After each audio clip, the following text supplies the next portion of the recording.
Hai, Assalamualaikum kepada semua murid tahun 4 Ibn Sina. Selamat bertemu kembali dalam kelas sejarah kita pada hari ini. Dan pada hari ini kita akan sambung pembelajaran dengan tajuk kita yang lalu, iaitu Tokoh Terbilang Kesultanan Melayu Melaka. Jadi untuk pembelajaran hari ini, murid-murid semua boleh rujuk buku teks muka surat 109. Standard pembelajaran untuk kelas kita hari ini adalah 5.1.2, iaitu menyatakan maksud tokoh terbilang dalam Kesultanan Melayu Melaka, dan juga K5.1.4, iaitu menerangkan cara menghargai keistimewaan tokoh terbilang dalam Kesultanan Melayu Melaka. Okey, dalam pembelajaran kita yang lalu, kita telah belajar tentang maksud tokoh terbilang dan juga ciri-ciri tokoh terbilang. Jadi pada hari ini, cikgu akan sambung pembelajaran dengan menerangkan beberapa contoh tokoh terbilang Kesultanan Melayu Melaka beserta sumbangannya. Antara contoh-contoh tokoh terbilang Kesultanan Melayu Melaka pada waktu dahulu adalah yang pertama, sudah semestinya Parameswara. Yang kedua, kita ada Sultan Muzaffar Shah. Yang ketiga, Sultan Mansur Shah. Yang keempat, Sultan Alauddin Riayat Shah.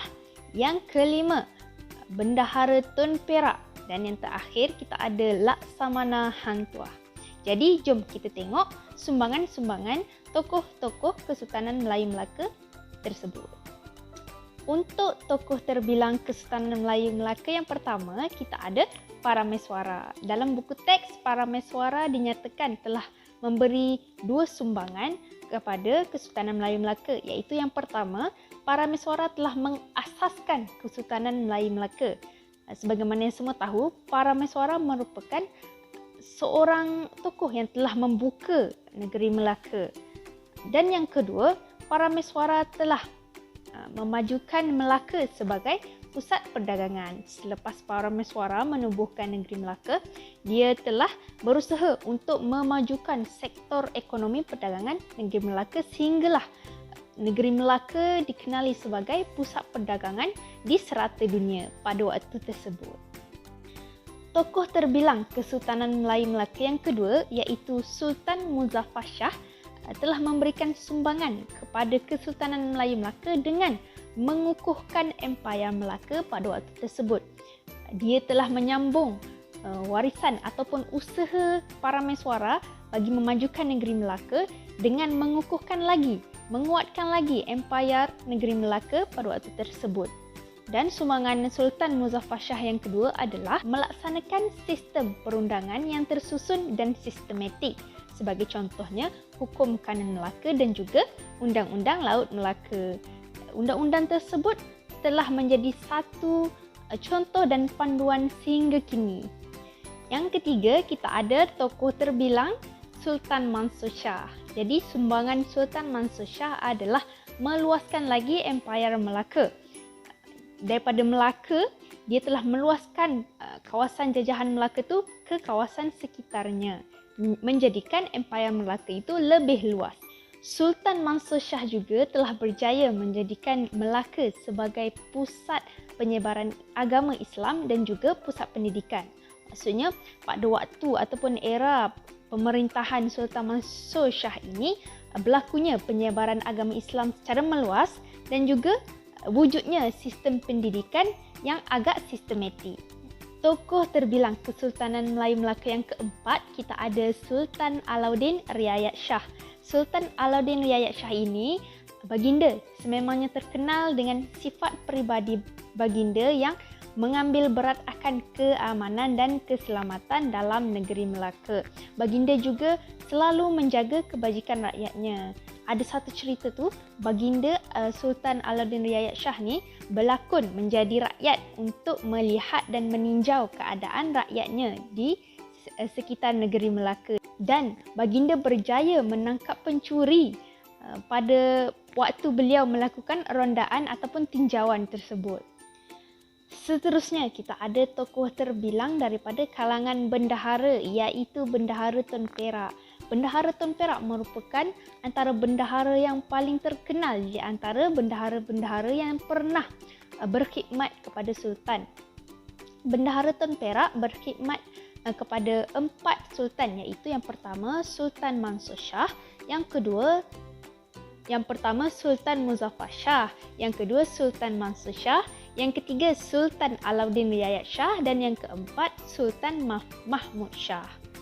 Sumbangan Bendahara Tun Perak pula adalah beliau menguruskan sistem pentadbiran Melaka secara sistematik.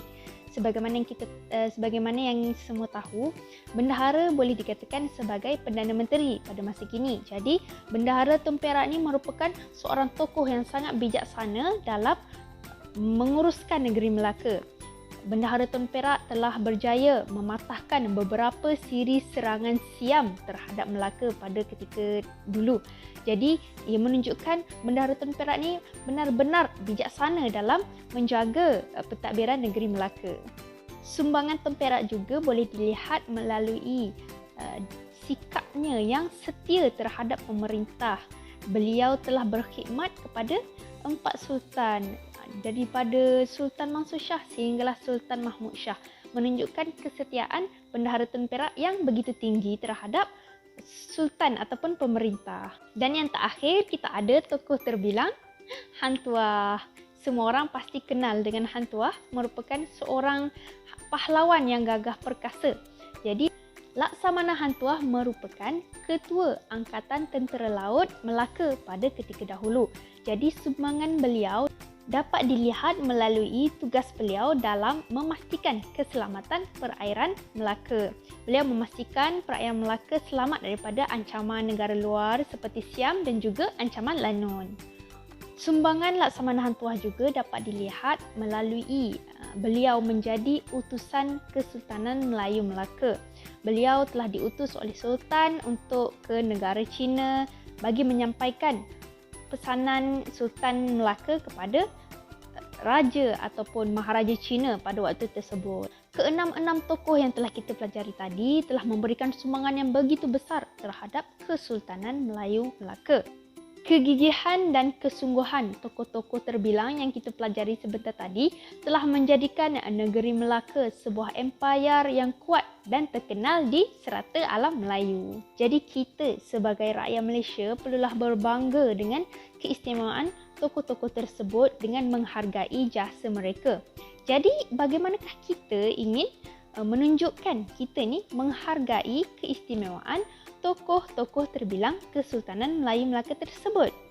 Jadi cikgu akan berikan 3 contoh bagaimana kita dapat menghargai keistimewaan tokoh terbilang Kesultanan Melayu Melaka. Yang pertama adalah dengan mempelajari sejarah. Jadi melalui sejarah kita dapat tahu apakah sumbangan-sumbangan yang disampaikan oleh tokoh-tokoh tersebut, seperti yang kita belajar sebentar tadi. Jadi apabila kita mempelajari sejarah, kita pun dapat menghargai apa yang telah mereka lakukan untuk Empayar Melaka pada ketika dahulu. Jadi cara yang kedua adalah dengan kita melawat tempat-tempat bersejarah yang berkaitan dengan tokoh-tokoh tersebut.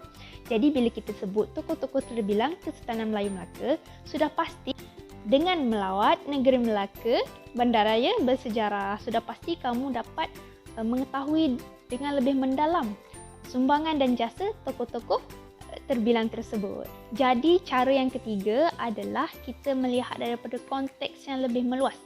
Kita boleh menghargai keistimewaan tokoh terbilang ni dengan menggunakan nama mereka pada bangunan ataupun tempat-tempat tertentu. Sebagai contoh, di Melaka kita ada Han Tuah Center, dan juga kita ada Muzium Kesultanan Melayu Melaka, kita ada Jalan Han Tuah, Jalan Tun Perak dan banyak lagi.